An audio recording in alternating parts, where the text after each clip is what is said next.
درسنا هذا بإذن الله لهذا اليوم. بسم الله الرحمن الرحیم. الحمد للہ والصلاة والسلام علی اشرف الانبیاء والمرسلین نبینا محمد وعلی آلہ وصحبہ اجمعین. وبعد،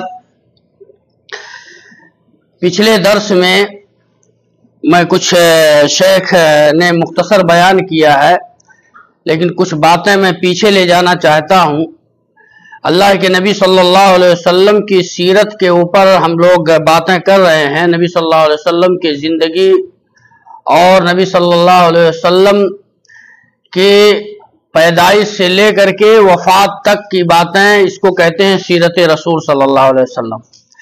اس ضمن میں پچھلے ہفتے میں ہم نے جو بات کی تھی، جو آپ لوگوں کے سامنے جو باتیں ہوئی تھیں، وہ سیرت کے تعلق سے نبی صلی اللہ علیہ وسلم کے دعوت کے تین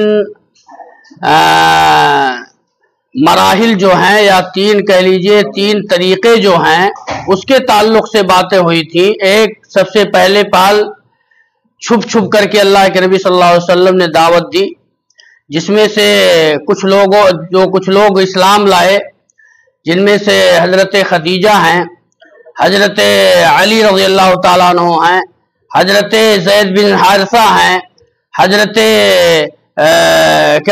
حضرت ابوبکر صدیق ہیں. یہ لوگ اسلام لائے. اس کے بعد میں حضرت ابوبکر صدیق کی دعوت سے 6 لوگ مسلمان ہوئے، جن میں سے حضرت عثمان ہیں، حضرت عمرو بن العاص ہیں، حضرت طلحہ ہیں، حضرت عبید اللہ ہیں.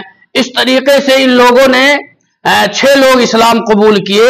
عثمان بن عفان بھی اسی میں تھے. اس طریقے سے دعوت چلی اور بہت سارے لوگ اسلام قبول کیے. پھر اللہ رب العالمین نے نبی صلی اللہ علیہ وسلم کو رشتہ داروں کو دعوت دینے کے لیے کہا، جس کی قرآن کی وہ آیت ہے، وَأَنذِرْ عَشِيرَتَكَ الْأَقْرَبِينَ، اپنے رشتہ داروں کو بلائیے. دوسری دعوت تھی رشتہ دار کنبے قبیلے کے لوگ. اللہ کے نبی نے اپنے چچاؤں کو اور اپنے قریش کے لوگوں کو جمع کیا اور ان کو دعوت دی. تیسرے نمبر پر اللہ تبارک و تعالی نے ارشاد فرمایا، فَاصْدَعْ بِمَا تُؤْمَرْ وَأَعْرِضْ عَنِ الْمُشْرِكِينَ. تو اللہ تبارک و تعالی نے کہا کہ اب آپ سارے لوگوں کو دعوت دیجئے اعلانیہ طور پر. اللہ کے نبی صلی اللہ علیہ وسلم صفا پہاڑ پر چڑھے اور چڑھ کر کے لوگوں کو بلایا. لوگ جمع ہوئے. اللہ کے نبی نے وہاں دعوت دی، قولوا لا الہ الا اللہ تفلحوا، لا الہ الا اللہ پڑھو کامیاب ہو جاؤ گے. لیکن اس میں سے اللہ کے نبی کا سب سے چچا، جو قریبی چچا تھا، جو سگا چچا تھا، ابو لہب، اس نے اعتراض کیا اور اس نے کہا کہ تمہارے ہاتھ ٹوٹ جائے، خاک آلود ہو جاؤ. تو اللہ تبارک و تعالی نے اس کے اوپر قرآن کی آیت نازل فرمائی، جو قیامت تک لوگ پڑھتے رہیں گے، اس کے اور اس کی بیوی کے اوپر، تبت یدا ابی لہب. اس طریقے سے اللہ کے نبی صلی اللہ علیہ وسلم کے صحابہ جو تھے، وہ اللہ کے نبی صلی اللہ علیہ وسلم دعوت دیتے رہے. اور جو لوگ ضعیف اور کمزور جو مسلمان ہوتے تھے، ان کو کتنا ستایا گیا. حضرت بلال، حضرت خباب بن ارت، حضرت عمار بن یاسر. اللہ کے نبی نے حضرت عمار بن یاسر کے لیے کہا تھا کہ صبر آل یاسر فإن موعدکم الجنہ.